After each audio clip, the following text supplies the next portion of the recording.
Shalom saudaraku, marilah kita memulai renungan hari ini.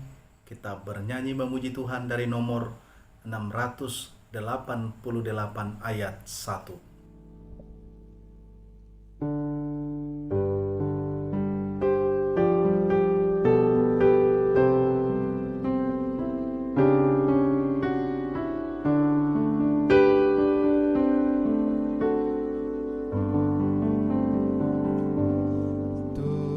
Tuhan jot-jot do marsak dongaki alana salah pambahe naki hataku lakanang paru laki jora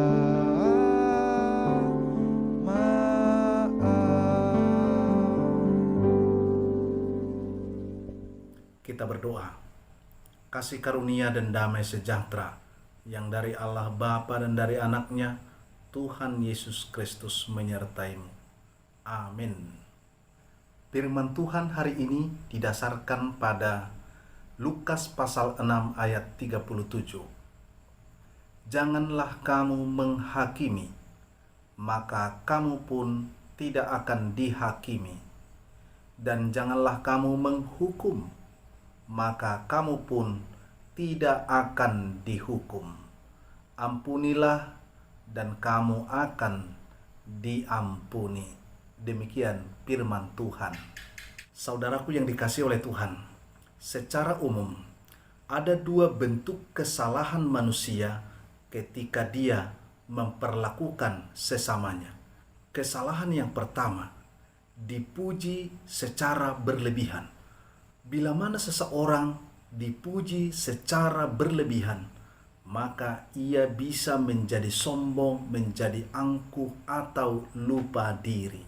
Dan kesalahan yang kedua, merendahkannya secara berlebihan.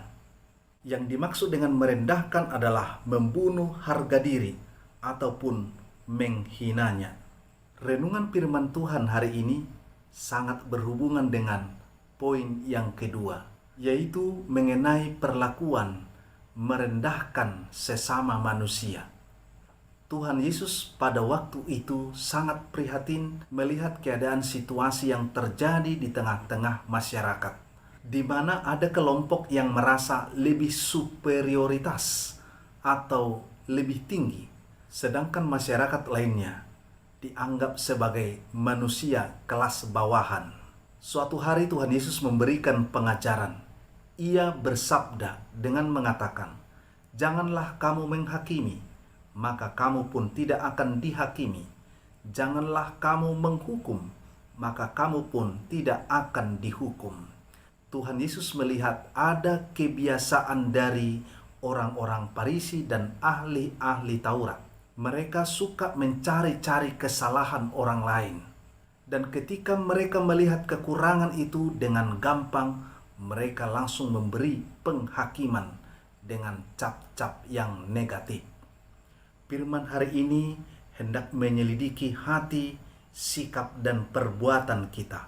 Bagaimana sesungguhnya kita memperlakukan saudara-saudara dan sesama kita.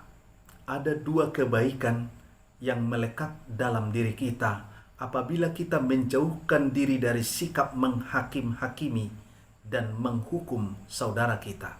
Kebaikan yang pertama, kita sedang terlibat menjaga harga diri saudara dan sesama kita.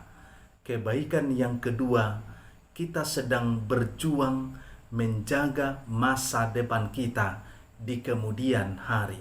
Karena bisa saja terjadi karena perlakuan kita, saudara kita terhina. Dan bisa saja terjadi karena perbuatan-perbuatan kita melingkupkan bencana kepada diri kita sendiri. Oleh sebab itu, marilah kita menjaga hidup kita. Marilah kita menjaga perilaku perkataan kita, supaya kita jangan jatuh pada sikap menghakim-hakimi, menghukum, menyalahkan orang lain dengan seenak hati. Dan seandainya kita melihat kesalahan dari saudara kita, marilah kita mendoakan mereka. Dan kalau seandainya orang lain melakukan kesalahan kepada diri kita, marilah kita melepaskan pengampunan bagi mereka, supaya masa depan kita di kemudian hari Tuhan menyatakan kebaikannya kepada kita. Amin. Kita berdoa. Kami bersyukur ya Tuhan atas sapaan firman-Mu yang telah menuntun kami kepada kehidupan yang Engkau kehendaki. Karuniakanlah ya Tuhan kepada kami karunia penyertaan-Mu, supaya dengan itu hidup kami berada di dalam tuntunan-Mu. Dalam nama Yesus kami berdoa. Amin. Anugerah dari Tuhan Yesus Kristus dan kasih setia dari Allah Bapa dan persekutuan dari Roh Kudus menyertai kamu sekalian. Amin.